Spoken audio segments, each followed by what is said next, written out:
This morning, there's a big change in how we navigate the coronavirus pandemic. You are no longer required to pack a mask the next time you pack for your family vacation or even to ride the metro or bus. The TSA releasing a statement overnight saying they will no longer enforce the travel mask mandate. A federal judge in Florida recently struck down the CDC's national mask mandate. We sent Nicole D'Antonio to Reagan National Airport in Arlington to see how travelers are reacting. Nicole, what are you seeing so far this morning?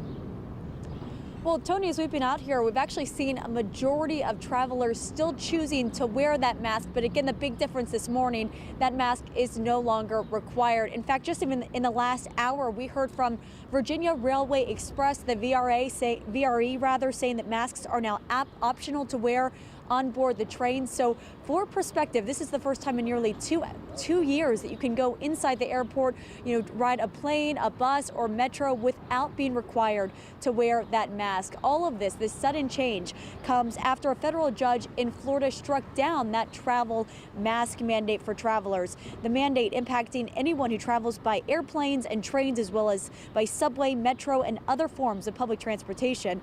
Now, the sudden change comes less than a week after the CDC extended the requirements, which led to some confusion among passengers. However, a federal judge said the CDC failed to justify its decision and did not follow the proper rulemaking procedures.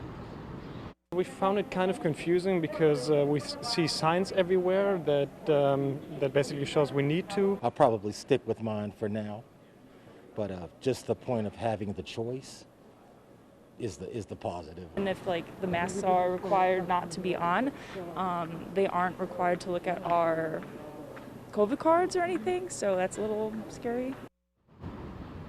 So as you heard, some mixed reaction there. The most U.S. airlines have said they are dropping the mask mandate. In addition, Amtrak and Metro, including the Metro Rail and Metro Bus, also no longer requiring passengers to wear the mask on board. Now, as for ride-sharing apps like Uber and Lyft, well, they have yet to release a statement. So for now, those masks are still required. But as you heard, still leading to quite a bit of confusion. And when in practice, we've seen a number of passengers out here still choosing to wear that mask this morning. So, Tony, again, while it's not required, it is still recommended by the CDC.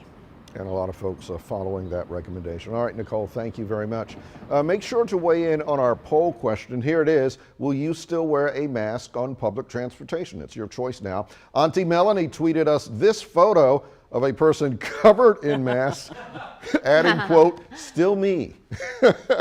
And on a more serious note, JPF tweeted, quote, "This pandemic revealed a lot, so masks will be a permanent part of my wardrobe from here on out. I don't care what mandates are lifted, I will be double masked, especially in close, confined spaces with lots of people." Keep weighing in. Just use that hashtag GetUpDC. We do want to hear from you. And, as we saw from the pictures from BWI Thurgood Marshall, Nicole saying at Reagan National, it's probably going to be roughly 50-50. I wouldn't be shocked if it's that. Some people wear them, some people won't. Yeah, especially for travel. I mean, sometimes if you need to run into the store last minute and you forget it, okay, it's not required anymore. But if you're traveling in such close corridors and there's so many people from different areas and everything, I mean, it's just always good to be safe.